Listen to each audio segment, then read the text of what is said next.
Sacuudi Arabiya, Masar iyo Israa'iil ayaa daraasaynaya in gaaska Israa'iil ay sii marsiyaan Masar si loo gaarsiiyo boqortooyada.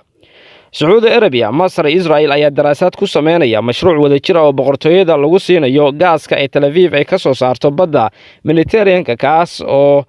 la sii marin doono Qaahira. Wargeyska dhaqaalaha ee afka Cibraaniga ku soo baxa ee loo yaqaano Globis ayaa shaaca ka qaaday in mashruucan uu yahay dhismaha dhuumo gaas oo sii mari doona gacanka Caqaba ilaa Sacuudi Arabiya si loo gaarsiiyo gaaska Israa'iil boqortooyada Sacuudi Arabiya loona daboolo baahideeda dhanka tamarta kadib marka la dhameeyo howlaha dhismaha magaalada hal abuurka leh ee Neom iyo mashaariicda kale ee dalxiiska ee uu dhaxal sugaha boqortooyada Maxamed bin Salmaan uu ka dhisay hareeraha badda cas iyo weliba gacanka Caqaba. Warbixinta wargeyska ayaa muujisay in mashruucan uu weli yahay mid bilow ah laakiin waxa uu tilmaamayaa xawaaraha sare ee dhaqaalaha u dhaxeeya Riyadh iyo Tel Aviv. Sidoo kale waxa uu muujiyay qorshe ogolaanaya dalxiisayaasha Israa'iil jasiiradaha Tiran iyo weliba Sanafir oo Sacuudigu uu ka iibsaday dalka Masar sanadkii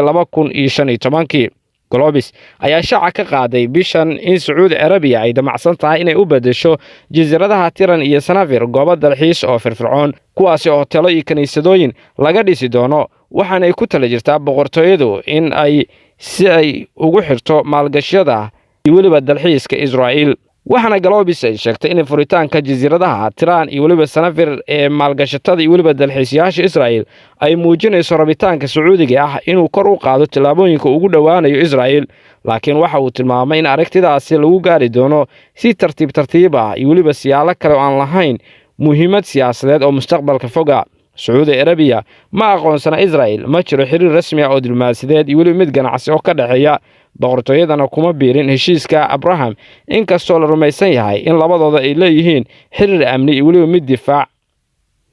oo ku saleysan walaaca ay wadaagaan ee ku aadan hamiga gobolka Iiraan. tan iyo sanadihii la soo dhaafay Sacuudi Arabiya iyo Israa'iil waxay sameeyeen xiriir dhaqaale iyadoo loo marayo dhinacyo saddexaad si ay ugu wareejiyaan wax soo saarka beeraha iyo weliba teknolojiyada Israa'iil suuqa boqortooyada iyadoo loo marayo Jordan iyo weliba Qobrus. dhawaanahana waxay soo taray warbixino iyo tilmaamo ku saabsan rabitaanka Sacuudi Arabiya ee ah inuu galo xayndaabka caadiga Israa'iil kadib booqashadii uu madaxweynaha Mareykanka Joe Biden uu ku tagay boqortooyada bartamihii sanadkii la soo dhaafay 2022 kaas oo uu kula kulmay dhaxal sugaha boqortooyada kaas oo warar kale oo horay u soo baxay ay sheegayeen inaanu waxba ka qabin in caadi laga dhigo balse joogitaanka aabihiisa boqor Salmaan bin Cabdilcasiis ayaa ah caqabada ugu weyn ee hortaagan wadadan. dadka waxay nidheeya ayaa aaminsan in tallaabada Sacuudi Arabiya ay ku doonayso in xiriir diblomaasiyadeed ee la sameeyo Israa'iil ay si wax ku ool ah ay u siin doonto inta badan dalalka kale ee Carabta iyo weliba kuwa Islaamka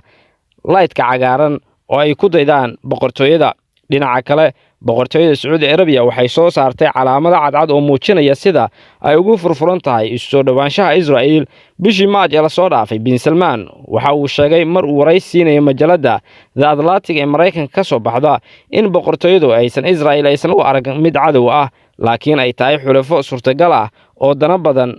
oo wadaag ah leh. Sacuudi Arabiya ayaa sidoo kale ku loolomaysa inay saameyn ku yeelato caalamka Islaamka, Turkiga iyo Iiraan waxaana ay aaminsan tahay heshiis nabadeed oo ay la gasho Israa'iil.